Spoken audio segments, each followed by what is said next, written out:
Today, I'm going to show you what the new 2023 STAAR Reading Online test with new item types will look like in third grade.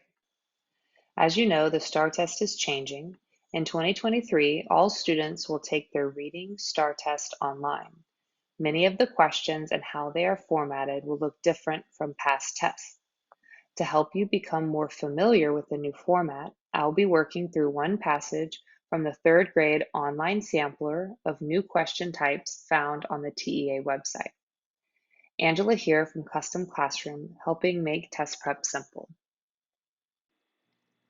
To begin, go to the TEA website of the sampler tests. I have the link to this in the description. You're going to sign in. And for today, I'm going to look at third grade, and I'm going to look at third grade reading new item types. So I'm going to select and go ahead and begin the test. So it starts with a nonfiction passage, and I would like to actually skip to the next one and look at the poetry one. So you can just use the arrows here to kind of skip through and get to the next text. There's quite a few features on the new online platform, so I recommend taking a couple minutes to sit and kind of explore so you know what is available to your students when they're working on their reading strategies on online. But for today, I'm going to focus on the poem, the types of questions, the answers they're looking for, the amount of points it's worth, and the TEK that it aligns to, so you get a better idea of what the new test will look like. So I'll begin with the poem. Read the selection and choose the best answer to each question. Pants. We go everywhere together. You carry my treasures for me. When I find grass on your knees and sand in your pockets, I know where I've been. We go everywhere together, except the washing machine. Don't let them put me in there, you beg, or at least come with me. But all I can do is watch you go round and round in the little window, tumbling in the suds, like me when I'm caught in an ocean wave. I hear your buttons click in the spinning dryer. You emerge limp and lifeless till I slip my legs inside you. You're alive again, eager for our next adventure. So let's look at question number 5 first here. This is a multi-part question. This question has 2 parts. First answer part A, then answer part B. Part A, what is the meaning of the word limp in line 28 of the poem? Ready to be worn, and that is not correct. Like something new, no.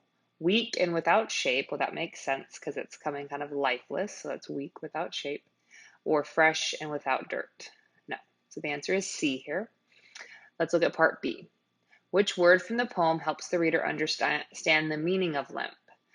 So here is going to be parts directly from the poem that will support this idea that limp means weak and without shape.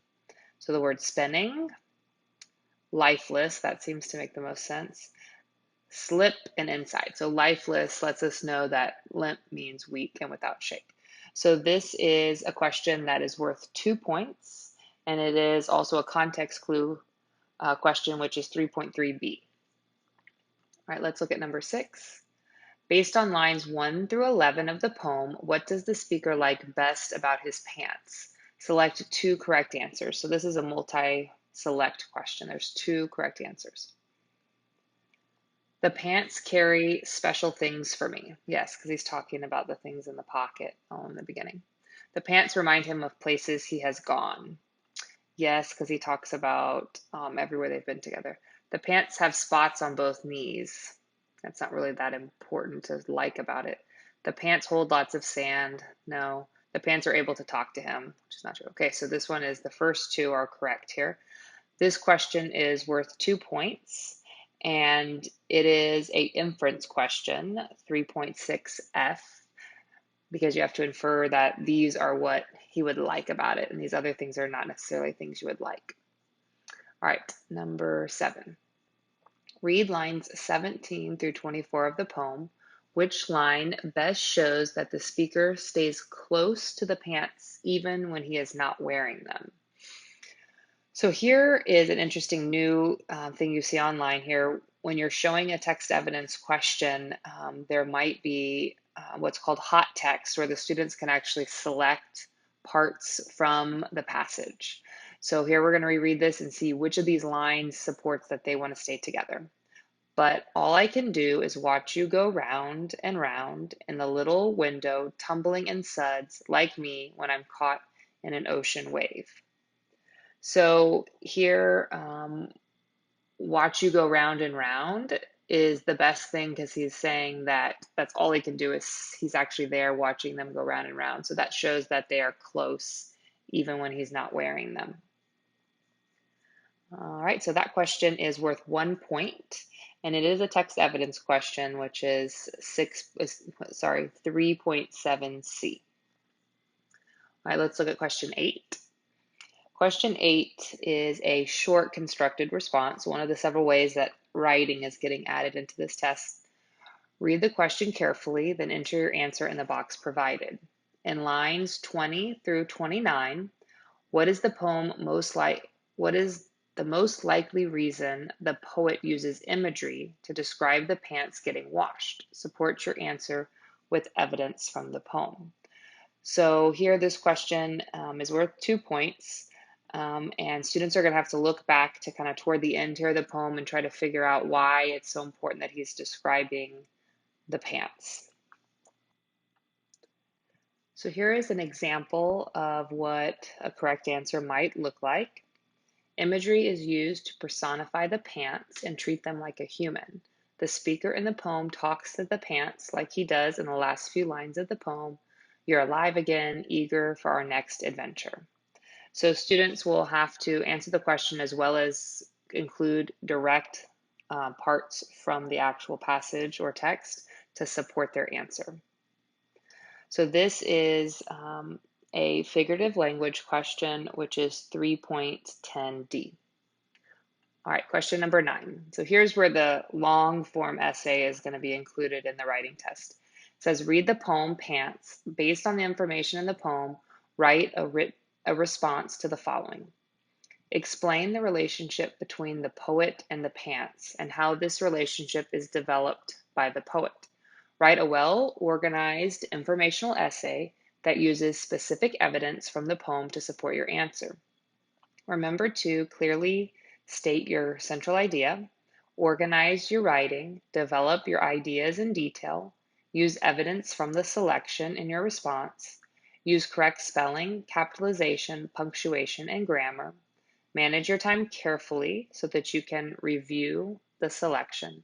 Plan your response, write your response, revise and edit your response. Write your response in the box provided. So here, this question is an extended constructed response. It is worth 5 points.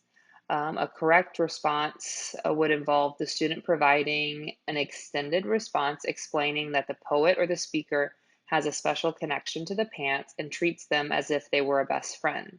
The student would need to provide thorough evidence from the poem to support this idea, and evidence from the poem to explain how this idea is developed by the poet. And here they're labeling this as 3.7B, or a written response to a literary or informational text that demonstrates an understanding of the text. So here are a couple examples of how the 3rd grade reading test will look next year on the new STAAR test. If you are looking to help your students prepare for the new item types, check out my new STAAR warm-up. The link can be found in the description. I hope you found this video helpful. Check out the playlist to learn more about other grade levels.